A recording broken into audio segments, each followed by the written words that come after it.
Dy të rinj kanë sulmuar dhe rrahur dy persona tjerë po ashtu të moshës së re. Nga sulmi një person ka marrë lëndime të rënda. I lënduar ka mbet personi me inicialit DI 19 vjeç nga Lomnica, i cili edhe ka paraqitur rastin në polici. Marjan Josifovski, zyrtar për informim publik i policisë në sektorin për punë të brendshme Tetov, njoftojnë se rasti ka ndodhur të martën, rreth orës 17 te tregu i madh i qytetit të Gostivarit. Zëdhënësi Josifovski shton më tej se dy personat që kanë kryer sulmin kanë rënë në pranga të policisë.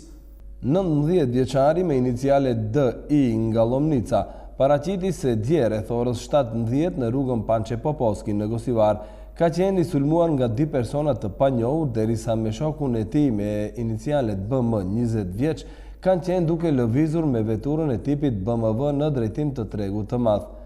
Disulmuesit kanë vendosur një karrocë dore duke u bllokuar rrugën para veturës dhe pastaj me shufra hekuri kanë filluar t'i godasin ata dhe veturën e tyre. Pas asaj, DI ka qenë i goditur edhe në kokën nga ku i janë shkaktuar edhe prerje të dukshme. Shumë shpejt në stacionin policor në Gostivar u sollën IQ 18 vjeç dhe AC 19 vjeç që të din nga fshati Toplic, pasi ata dyshohen si pjesëmarrës të kësaj rrahje. Thot zëdhënësi Marjan Josifovski, i cili shton më tej se nga sulmuesit janë marrë edhe shufrat e hekurit që mendohet se i kanë përdorur gjatë ushtrimit të sulmit. Policia njofton se merr masa për sqarim të rrethanave dhe zhvillim të hetimeve të detajuara prej ku do të ketë edhe dënim adekuat ndaj të involvuarve në rrahje.